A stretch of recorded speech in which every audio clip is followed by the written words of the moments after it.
இந்த நாளில் கர்த்தருடைய வார்த்தையை நாங்கள் பார்க்க போகிறோம். நாங்கள் பெயர் சொல்லி அழைத்தவர், டைட்டில் பெயர் சொல்லி அழைத்தவர் என்கிற தலைப்பிலே இந்த நாளிலே கர்த்தருடைய வார்த்தையை நாங்கள் பார்க்கிறோம்.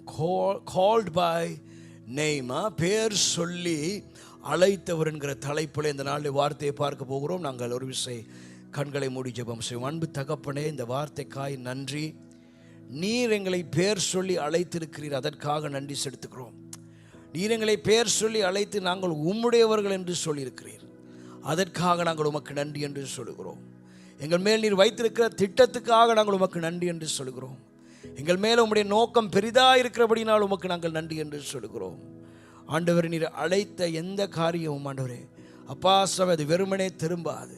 அதை வைத்து நீர் பெரிய காரியங்களை செய்கிறவராக இருக்கிறீர் ஆண்டவரே. அப்படி ஆண்டவர், எங்கள் ஒவ்வொருடைய வாழ்க்கையிலும் நீர் வைத்திருக்கிற ஒவ்வொரு திட்டங்களுக்காக உமக்கு நன்றி செலுத்துகிறோம். தொடர்ந்து உம்முடைய வார்த்தையின் ஆழங்களை எங்களோடு பேசும். தடைகளை உடைக்கிறேன் ஆண்டவரே. சிந்தனைகளை ஒருநிலைப்படுத்தும் சுவாமி.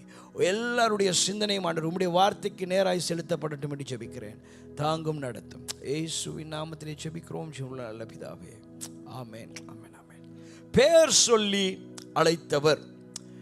இப்போ பெயர் என்பது எல்லாருக்குமே இல்லாது எல்லாவற்றிற்கும் வைக்கப்பட்ட ஒன்றாக இருக்குது. இந்த பூமியில் நீங்கள் எதையும் பார்த்து இதுக்கு பேர் இல்லைன்னு எதுக்குமே சொல்ல முடியாது. சொல்லலாமா? முடியாது. அப்படின்னா உங்களுக்கு பேர் தெரியாமல் இருக்கலாம், ஆனால் பேர் இல்லாமல் எதுவுமே இல்லை.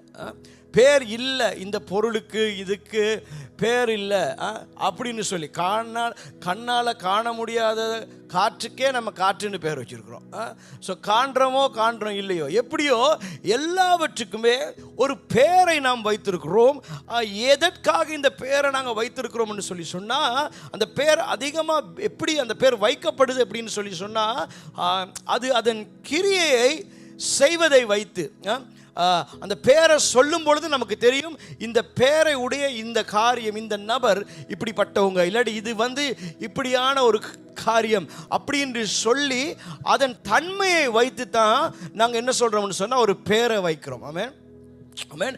அதனுடைய தன்மையை வைத்து நாங்கள் அதுக்கு பேர் வைக்கிறோம். ஸோ அது ஒரு நபராக இருக்கலாம், இல்லாட்டி ஒன்று ஐடென்டிஃபை பண்ணோம், அது ஒரு பொருளாக இருக்கலாம், ஏதாவது ஒரு செயலாக இருக்கலாம், அப்படி இல்லாட்டி இப்படி பல காரியங்களை சொல்லலாம். இப்போ ஒரு உணவை நாங்கள் எடுக்கலாம்.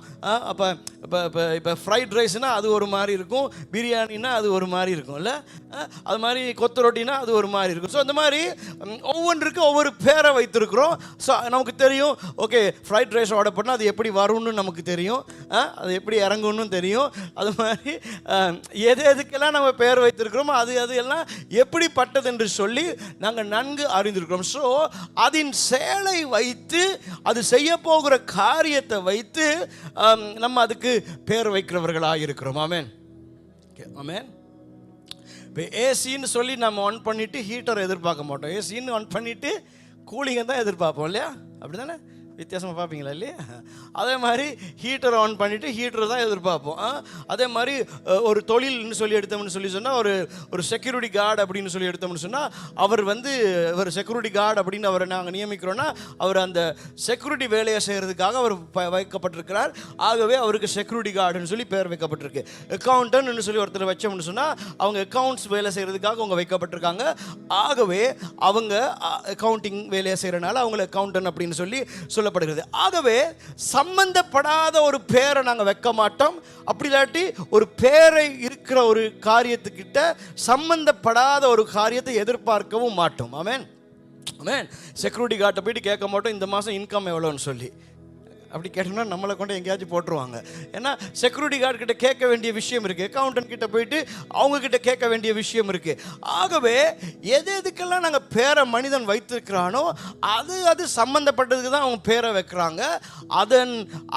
அதன் கிட்ட இருந்து அந்த சம்பந்தப்பட்ட காரியத்தை நாங்கள் எதிர்பார்க்கிறோம், அதை நாம் பெற்றுக்கொள்கிறவர்களாக இருக்கிறோம். ஆமென். அது எதை செய்யுமோ அதன் பேரைத்தான் அதற்கு வைத்திருக்கிறோம். மனிதன் தகுதியானதுக்குத்தான் அதன் பேரை வைக்கிறான். மனுஷன் எதுக்கு எந்த தகுதி இருக்கோ அதுக்கு அந்த பேரை வைக்கிறான். நாங்கள் மேலே பார்த்த உதாரணங்கள் போல. ஆனால் ஆண்டவர் எப்படி பேர் வைக்கிறார் அப்படின்னு சொல்லி சொன்னால், ஆண்டவர் நம்முடைய தகுதியை பார்த்து பேர் வைக்கிறவர் இல்லை, அவர் கொஞ்சம் வித்தியாசமாக செய்வார். எப்பயுமே மனுஷன் மாதிரி இல்லை, அவர் எல்லாமே கொஞ்சம் வித்தியாசமாக செய்வார். அவர் என்ன பண்ணுவார்னு சொன்னால், பேரை வச்சுட்டு அதுக்கு பின்பு அந்த பேருக்கு ஏற்ற மாதிரி எங்களை தகுதிப்படுத்துவார். ஹல்லேலூயா, புரியுதா? ஹல்லேலூயா. அவர் வைக்கிற பேருக்கும் அவர் எங்களை கூப்பிடுற விதத்துக்கும் எங்களுக்கும் சம்பந்தமே இருக்காது. நம்மளே அப்படியே ஆன்னு பார்ப்போம், என்னையா இப்படி கூப்பிடுறீங்க, என்ன வச்சா இப்படி செய்ய போறீங்க, என் வாழ்க்கையிலேயே உங்களுக்கு இப்படியெல்லாம் திட்டம் இருக்குன்னு நம்ம யோசிக்கிற மாதிரி ஒரு பேரை அவர் வைப்பார். அதை வைத்துட்டு அந்த வைக்கிற பேருக்கு ஏற்றபடி அவர் எங்களை மாற்றுகிறவராக இருக்கிறார். ஹல்லேலூயா, ஹல்லேலூயா. இப்போ உதாரணமாக சொல்லலாம், நம்மளை நீதிமான் அப்படின்னு சொல்லி அவர் சொல்லியிருக்கிறாரு. அப்போ நம்ம உண்மையிலேயே நம்மளுக்கு தெரியும் நாங்கள் நீதிமானாக இல்லை. ஆனால் அவர் என்னென்னா, அவருடைய இரத்தத்தினால் எங்களை கழுவி எங்களை பரிசுத்தமாக்கி நீதிமான்களை மாற்றி, நம்ம அப்பையும் நாங்கள் விழுந்து விழுந்து போனாலும் நாங்கள் எப்பெல்லாம் அவரிடத்துல போய் மன்னிப்பை கேட்டு அவரிடத்துல மனம் திரும்பி ஒரு நீதிமானாக வாழ்கிறதுக்கு அவர் எங்களுக்கு உதவி செய்து கொண்டே இருக்கிறார். ஆமென், ஆமென். அவர் எங்களை நீதிமானாய் அழைக்கிறார். அவரை நாங்கள் ஏற்றுக்கொள்ளும் பொழுது எங்களை அவர் நீதிமான்களை அவர் மாற்றுகிறார். இப்போ நாங்கள் பார்த்தோம் என்று சொன்னால் 1 கொரிந்தியர் 1 27 வசனத்தில் இருந்து 29 வசனம் வரை. 1 Corinthians chapter 1 verse 27 to 29 sister வாசிப்பாங்க, அவங்களோடு சேர்ந்து வாசிப்போம். 1 Corinthians chapter 1 verse 27 onwards. ஞானிகளை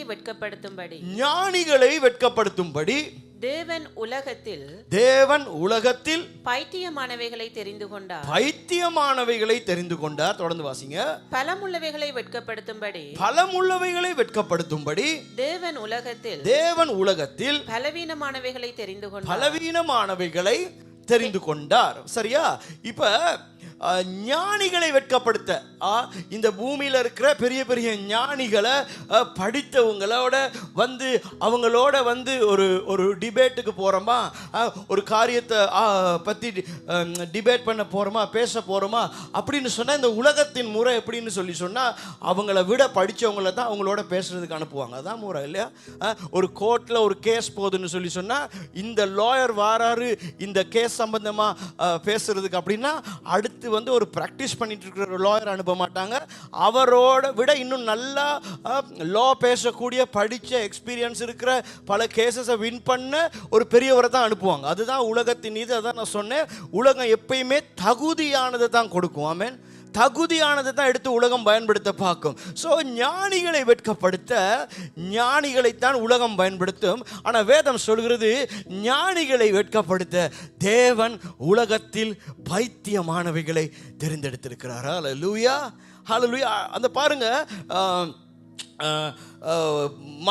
அடுத்த வசனம் சொல்லுது, பலமுள்ளவர்களை வெட்கப்படுத்தும்படி தேவன் உலகத்தில் பலவீனமானவைகளை தெரிந்து கொண்டார். நம்ம பார்க்கலாம், ஆதியாகமம் 41 8 வசனத்தை நாங்கள் வாசிப்போம்னு சொன்னால், இந்த பார்வோன் ராஜா ஒரு கனவு காண்றாரு.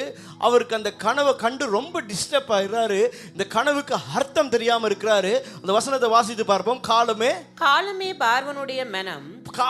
பார்வோனுடைய மனம் கலக்கம் கொண்டிருந்தது. அப்பொழுது அவன் எகிப்தில் உள்ள சகல மந்திரவாதிகளையும் சகல சாஸ்திரிகளையும் அழைப்பித்து, அதாவது நல்ல மந்திரவாதிகள், நல்ல சாஸ்திரிகள், எல்லாமே தெரிந்தவங்க, இந்த கனவு சம்பந்தமா இருக்கிற எக்ஸ்பர்ட்ஸ். யாரு சொல்லுங்க? கனவு சம்பந்தமா இருக்கிற, கனவு கண்டா இதுதான், பூனை குறுக்கால பாஞ்ச கனவு கண்டேன், இல்லாட்டி சிலவங்க சொல்லுவாங்க செத்த விட்ட கனவு கண்டேன்னா கல்யாணம் நடக்க போதுன்னுவானுங்க. கல்யாணம் கண்டேன்னு சொன்னால் செத்த விட. இந்த மாதிரி இந்த கனவை இன்டர்பிரேட் பண்ணுறவங்க இருக்கிறாங்க. இப்படிப்பட்டவங்களை எல்லாம் வச்சு அழைப்பித்து அவர்களுக்கு தன் சொப்பனத்தை சொன்னான். ஒருவராகிலும் அதன் அர்த்தத்தை பார்வோனுக்கு சொல்லக்கூடாமல் போயிட்டு. ஒருவராலும் அதன் அர்த்தத்தை பார்வோனுக்கு சொல்லக்கூடாமல் போயிட்டு. சொல்லக்கூட ஒரு கதை ஞாபகம் வந்துச்சு, சொல்லிடுறேன். ஒரு நாள் ஒரு ஒய்ஃப் தூங்கி எழும்பினாங்களாம். எழும்பி சொன்னாங்களாம், ஏங்க நான் ஒரு கனவு ஒன்று கண்டேன். அந்த கனவுல எனக்கு நிறைய, என் பர்த்டே வேற வருது, எனக்கு நிறைய ஜுவல்லரிஸ் கிடைக்கிற மாதிரி, நிறையா அந்த பிராண்டட் ஹேண்ட்பேக்ஸ் கிடைக்கிற மாதிரி, நிறைய ஜுவல்லரிஸ் கிடைக்கிற மாதிரி, நிறையா ட்ரெஸ்ஸஸ் கிடைக்கிற மாதிரி, ஷூஸ் கிடைக்கிற மாதிரிலாம் ஒரு கனவு கண்டேன் அப்படின்னு சொல்லி ஒரு ஒய்ஃப் சொன்னாங்களாம். ஹஸ்பண்ட் சொன்னாரா, டோன்ட் வரி, உங்களோட பர்த்டே வருது, வெயிட் பண்ணுங்க அப்படின்னாராம். இவருக்கு சரியாக ஹாப்பியாக இருந்துச்சு. அப்படியே வெயிட் பண்ணிகிட்டே இருந்தாங்களாம்.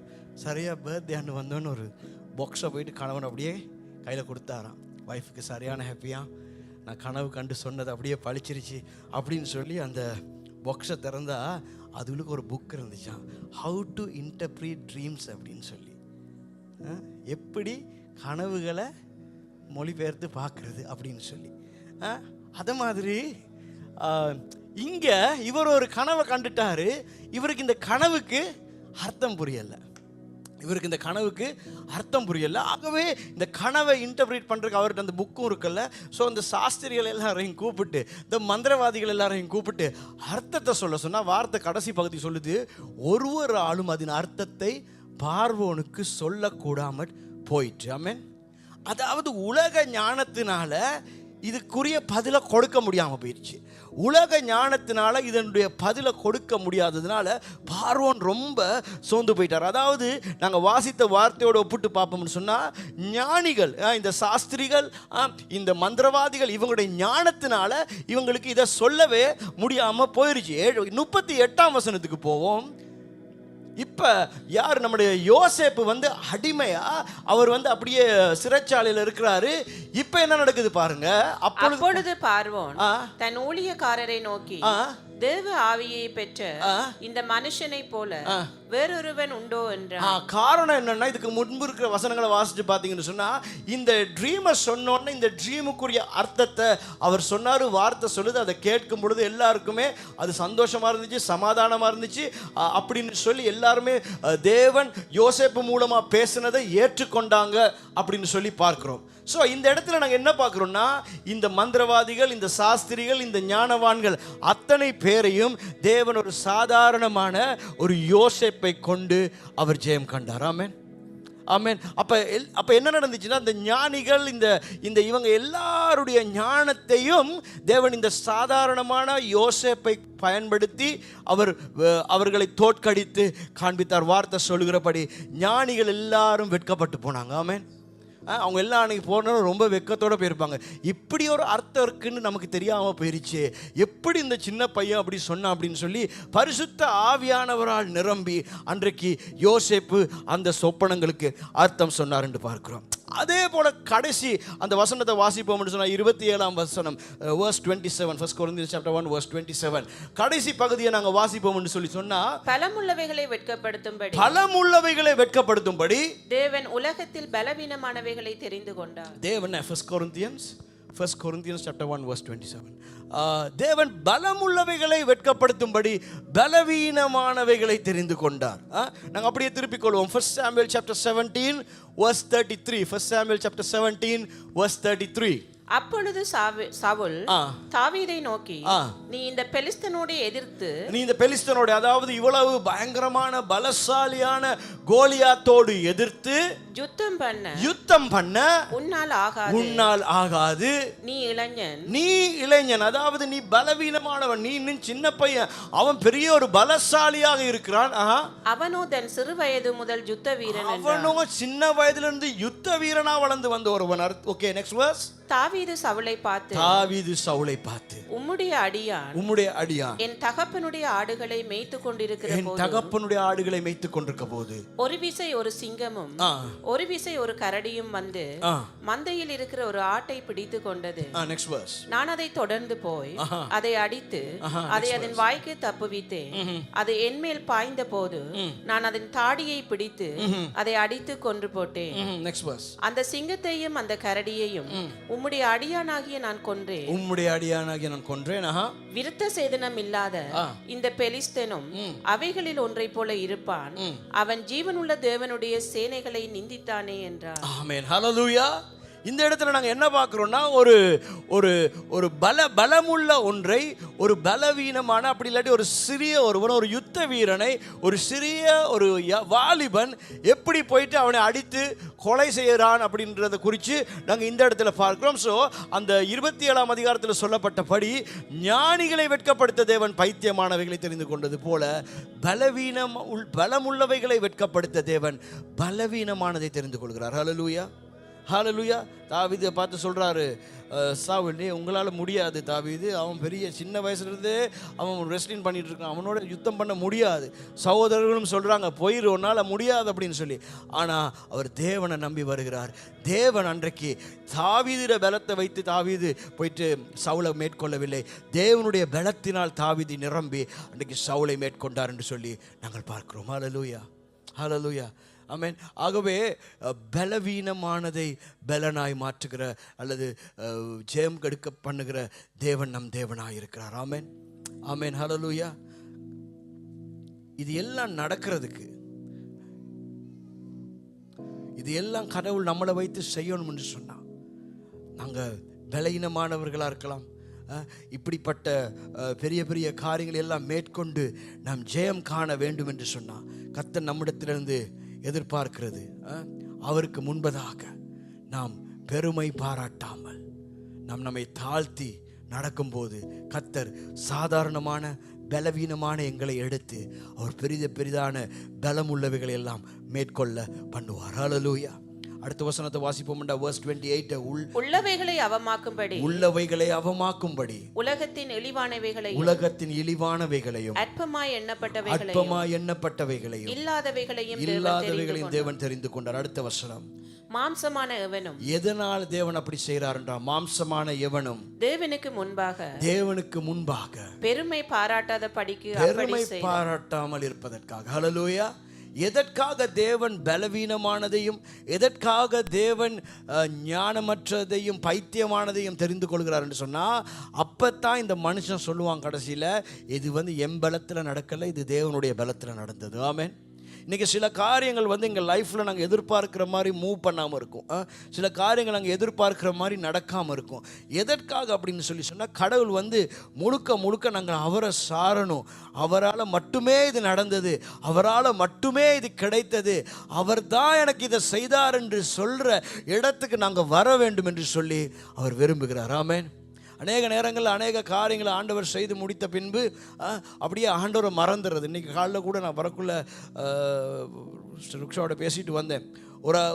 ஒருத்தங்க என்கிட்ட ஒரு முறை சொன்னாங்க, எங்கள் வீட்டுக்காக நாங்கள் கொஞ்சம் பணத்தை கட்டணும், இப்போ அந்த பணத்தை எல்லாம் வாங்கிட்டு அவன் என்ன பண்ணிட்டான்னு சொன்னால், அந்த கம்பெனி க்ளோஸ் ஆயிடுச்சு, லாஸ்ட்டில் போயிடுச்சு, அதனால் எங்களால் இப்போ எதையுமே மீட்டுக்கொள்ள முடியாமல் இருக்குது அப்படின்னாங்க. சொன்னேன், வாங்க சர்ச்சுக்கு வர. இல்லை எனக்கு சர்ச்சுக்கெல்லாம் வர முடியாது, எங்கள் ஹஸ்பண்ட் சர்ச்சுக்கு வர விட மாட்டார் அப்படின்னாங்க. நான் சொன்னேன், இல்லை நீங்கள் வாங்க, நாங்கள் ஜெபிப்போம்னு சொல்லி. அதன் பின்பு அவங்க என்னமோ எல்லாம் பண்ணி எப்படியோ சர்ச் வந்தாங்க. என்ன பண்ணாங்கன்னு எனக்கு நான் தெரியல, ஆனால் எப்படியோ அதுக்கு பின்பு சர்ச் வந்தாங்க. கொஞ்ச நாள் பார்த்தா எல்லாமே கிளியர் ஆயிடுச்சு. எல்லாம் கிளியர் ஆகி அந்த வீடு கட்ட முடியுமா போச்சு, அவங்களுக்கு இழந்த பணமெல்லாம் திரும்ப கிடச்சிச்சு, எல்லாமே ஓகே ஆகி இப்போ வீடையும் கட்டி நல்லா பாலையும் பொங்க வச்சு அவங்களும் பொங்கி எல்லாம் பண்ணி முடிச்சுட்டு ஆளை சர்ச் பக்கமே காணோம். இப்போ பார்த்தா ஆளை சர்ச் பக்கமே காணா. வாரேன்னுவாங்க. நானும் சரி அப்படியே நீங்கள் வாங்க அப்படின்ட்டு விட்டுட்டேன்.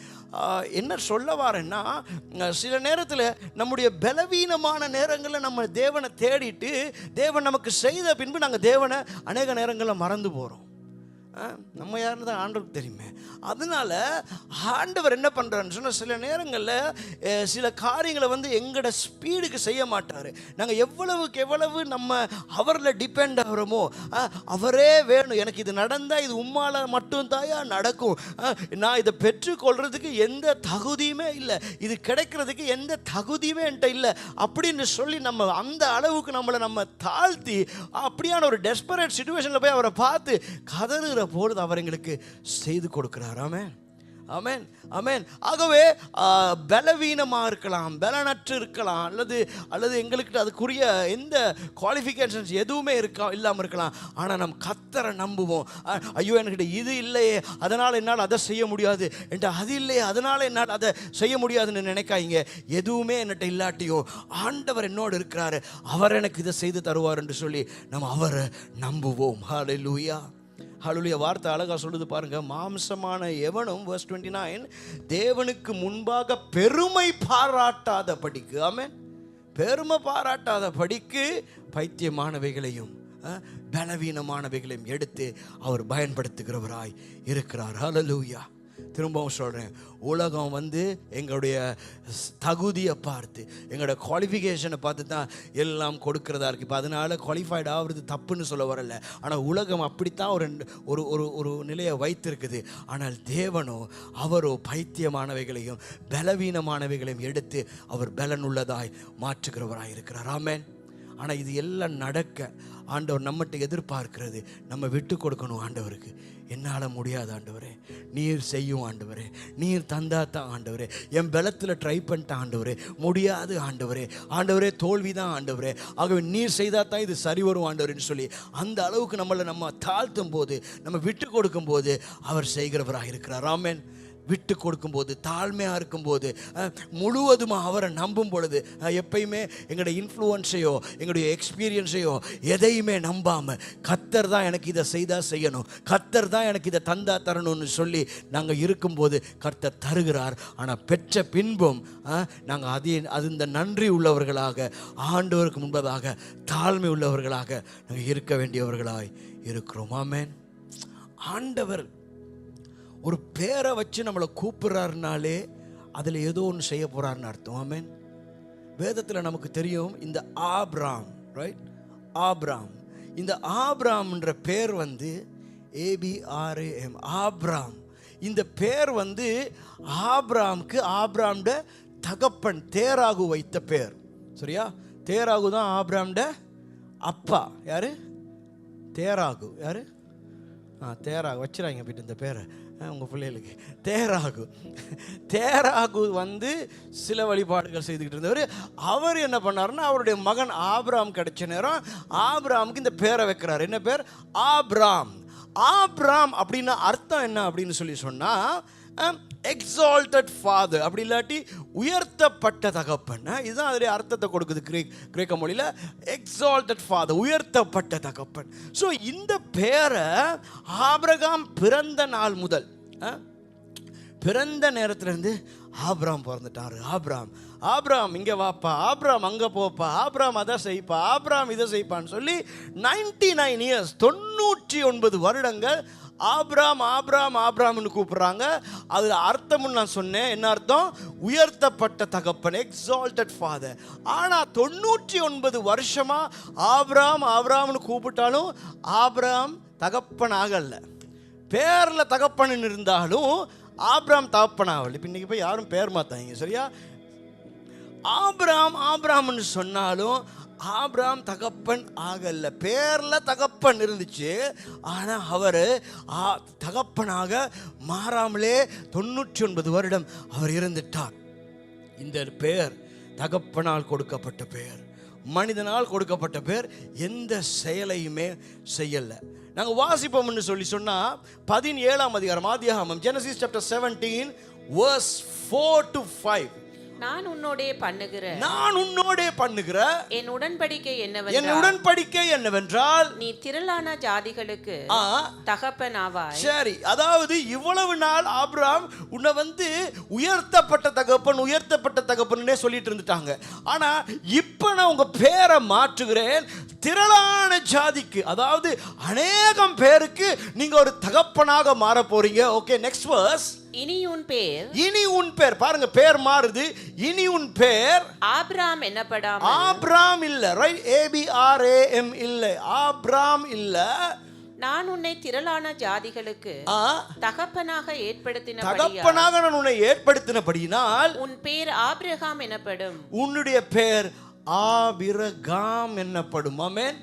ABRAM வந்து ABRA ஒரு ஹெச்சும் வந்து ஒரு AH ஒன்று வருதா, AH ஒன்று வந்து ஆபிரஹாம்னு சொல்லி மாற்றப்படுது. அதோடைய அர்த்தம் வந்து திரளான ஜாதிகளுக்கு தகப்பன். ஆமென். இப்போ நான் முதல்ல சொன்னதை நீங்களே சொல்லுங்க, எத்தனை வருஷம் அவர் உயர்த்தப்பட்ட தகப்பன்னு பேர் வாங்கினாரு? 99 வருஷம். இந்த பேரை ஆண்டவர் 99 வைக்கிறாரு. எத்தனாவது வயதில் இவருக்கு பிள்ளை கிடைக்குது? 100வது வயதில் பிள்ளை கிடைக்குது. அதாவது ஆண்டவர் ஒரு பேரை வச்சு அந்த பேரை எல்லாரும் சொல்ல ஆரம்பிக்கிறாங்க. ஒரே வருஷத்தில் அவருக்கு ஒரு குழந்தை கிடைக்குது. ஹல்லேலூயா. ஹalleluya. ஆகவே மனுஷங்க எப்படி நம்மளை நேம் பண்ணியிருக்கிறாங்க, மனுஷங்க எங்களை எப்படி கூப்பிடுறாங்க, மனுஷங்க எங்களை என்ன சொல்றாங்கன்னு சொல்லி ஒரு நாளும் கலங்க வேணாம். ஆண்டவர் என்ன சொல்றாருன்னு சொன்னா, நான் உங்களை பேர் சொல்லி அழைச்சிருக்கிறேன், நீங்க என்னுடையவர்கள். நான் உங்களை எப்படி அழைச்சிருக்கிறேனோ அப்படி நான் உங்களை உருவாக்கி உங்க வாழ்க்கையில கிரியைகள் செய்கிறவராக இருக்கிறேன். ஹalleluya. மனுஷங்க பல விதத்தில், பல மனுஷர்கள் பலவிதம், அவங்க பேசுகிறதும் பலவிதம். இதில் எல்லாம் நீங்கள் அப்செட் ஆகாதீங்க. ஏன்னா அவங்க பல விதத்துலலாம் நம்ம லைஃப் இல்லை. நம்ம லைஃப் வந்து கர்த்தர் நம்மளை எப்படி அழைத்திருக்கிறாரோ அப்படி தான் நம்மளோட லைஃப் நடக்க போகுது. ஆமென், ஆமென், ஹalleluya. அதான் எப்பயுமே சொல்கிற மாதிரி இந்த மனுஷங்க சில நேரத்தில் நம்மளை உயர்த்தி பேசுவாங்க. ஐயோ, நீங்கள் செய்கிற அந்த காரியம் இருக்கே, அதை மாதிரி யாரும் செய்ய மாட்டாங்கப்பா, உங்களை மாதிரி யாரும் எங்களை தேடி பார்க்க மாட்டாங்கப்பா, உங்களை மாதிரி யாருமே இதை செய்ய மாட்டாங்கப்பா, உங்களை மாதிரி யாருமே சமைக்க மாட்டாங்கப்பா, உங்களை மாதிரி யாருமே என்ன செய்கிறது பாட மாட்டாங்கப்பா, இல்லாட்டி என்ன செய்கிறது மியூசிக் ப்ளே பண்ண மாட்டாங்கப்பா, லீட் பண்ண மாட்டாங்கப்பா, பிரசங்கம் பண்ண மாட்டாங்கப்பா, குடும்பத்தை பார்க்க மாட்டாங்கப்பா, அப்படியாப்பா இப்படியாப்பான்னு சொல்லி பல அப்பா சொல்லுவாங்க. உங்களை மாதிரி யாருமே இல்லை அப்பா அப்படின்னுவாங்க. நீங்கள் இப்போ இதையெல்லாம் கேட்டுட்டு அப்படியே ஹைப்பராகவே அப்படியே மேலே பறந்துட்டு இருந்தீங்கன்னா, ஐயோ என்னை பற்றி இப்படியெல்லாம் சொல்லிட்டாங்களே அப்படின்னு சொல்லி நீங்கள் பறந்துட்டு இருந்தீங்கன்னு சொன்னால், நாளைக்கு அதே வாய் இந்த ஆள் சமைச்சா சாப்பிடவே இயலாது, இந்த ஆள் பாடினா கேட்கவே இயலாது, இந்த ஆள் மியூசிக் அடித்தா நல்லாவே இருக்காது, இந்த ஆளோட வாயே சரியில்லை அப்படின்னு சொல்லி நாளைக்கு வந்தால் பேச தொடங்கக்குள்ள நீங்கள் என்ன செய்வீங்க, ஹைப்பரில் பறந்த நீங்கள் அப்படியே மைனஸில் பறந்துட்டு இருப்பீங்க. அப்புறம் அப்படியே விழுந்துருவீங்க, முன்னால் போக முடியாமல் போயிடும். உங்களோட அந்த நம்பிக்கை எல்லாம் அவங்கள அப்படியே போய் ஐயோ வாழ்க்கை வெறுத்து போன மாதிரி இருக்கிறீங்க. அவங்க உங்களை உயர்த்தி பேசினாலும் ஒரு தட்டு, அவங்க உங்களை தாழ்த்தி பேசினாலும் ஒரு தட்டு. அப்போ தான் பண்ண லேசாக இருக்கும். ஆமென், ஆமென், ஆமென். அவங்க எங்களை உயர்த்தி பேசினாலும் கணக்கெடுக்காதீங்க, அவங்க உங்களை தாழ்த்தி பேசினாலும் அப்போ தான் கணக்கெடுக்காமல் போய்கிட்டே இருப்பீங்க. ஆமென். இன்றைக்கி ரொம்ப நேரத்தில் சோர்ந்து போகிறதுக்கு காரணம், ஐயோ பாருங்களேன் இப்படி சொல்லிட்டாங்களே அப்படி சொல்லிட்டாங்களே அப்படி சொல்லி நாங்கள் கவலைப்பட்டுட்டு இருப்போம். ஆனால் நம்ம எதை பார்க்கணுன்னா, அவர் என்னை எப்படி கூப்பிட்றாரு. ஹல்லேலூயா, தட்ஸ் வாட் மேட்டர்ஸ். ஆமென்.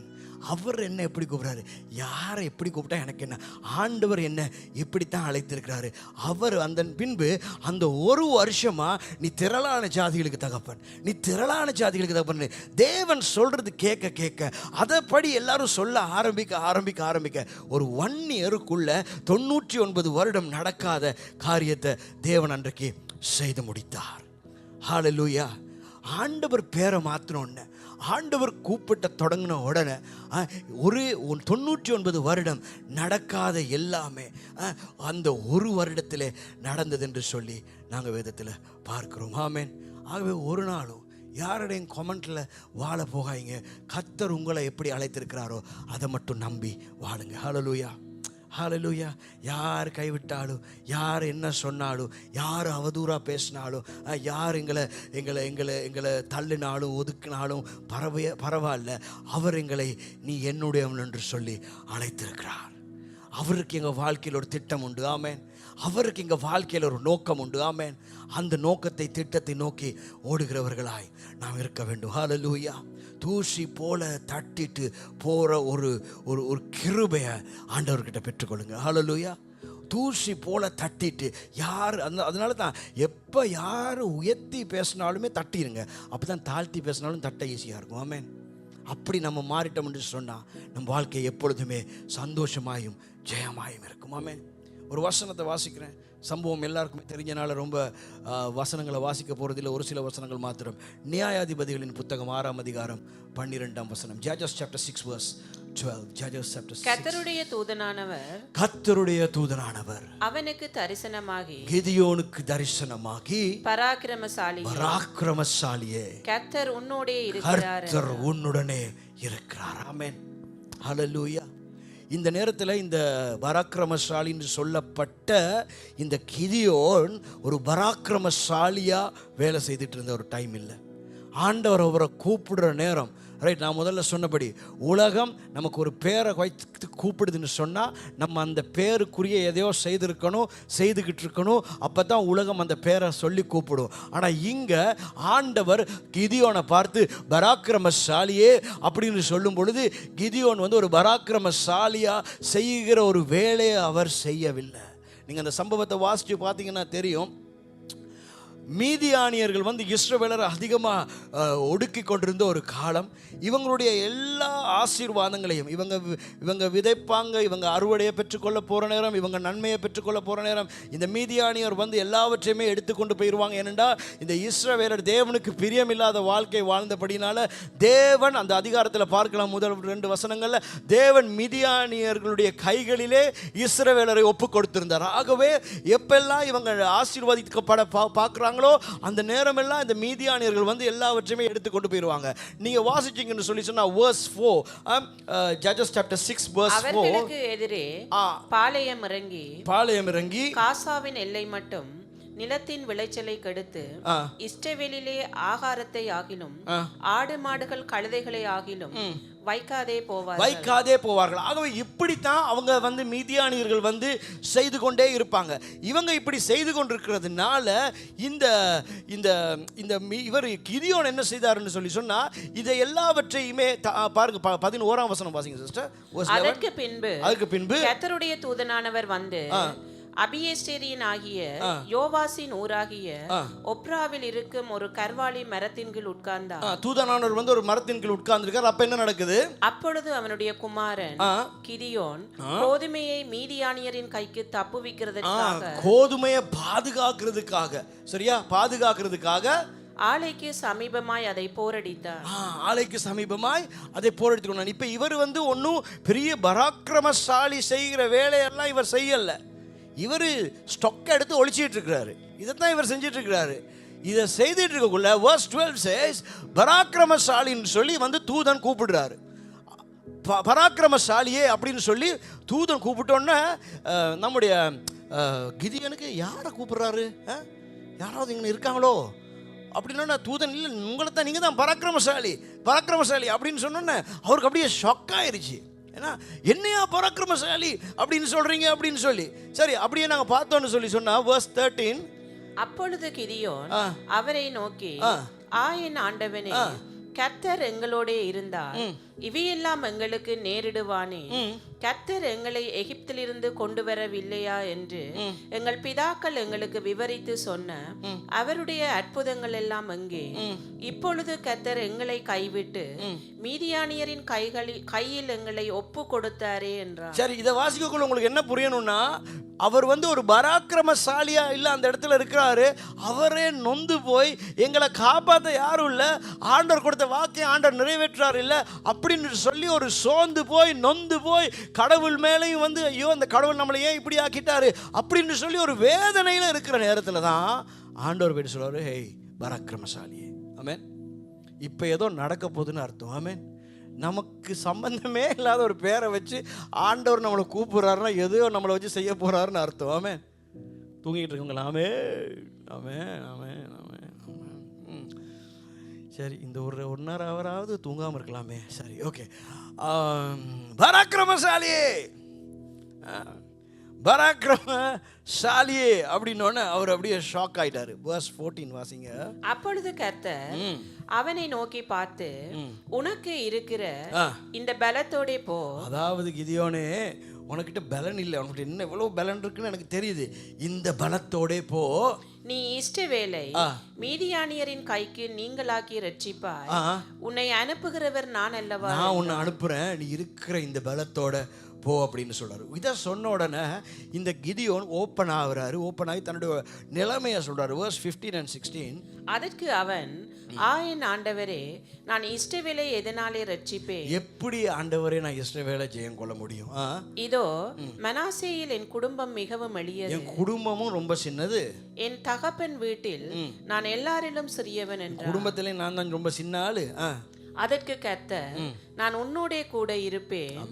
ஒரு மனுஷனை முறியடிப்பது போல நீ மீதியானியரை முறியடிப்பாய் என்றார். ஹல்லேலூயா ஹல்லேலூயா. நீ சாதாரணமான மனுஷன் தான் கிதியோன். உனக்கிட்ட உன் குடும்பத்தில் நீ சின்ன ஆள், பலனும் இல்லை, எல்லாம் எங்களுக்கு தெரியும், இது ஒன்றும் புதுசு இல்லை எங்களுக்கு. சரி, இதெல்லாம் எங்களுக்கு தெரிஞ்சு தான் நாங்கள் வந்து சொல்கிறோம், பராக்கிரமசாலியே நீ தான் ஒருத்தனை முறியடிக்கிற மாதிரி முழு மீதியானியரையும் முறியடிக்க போகிறேன். ஆமென்.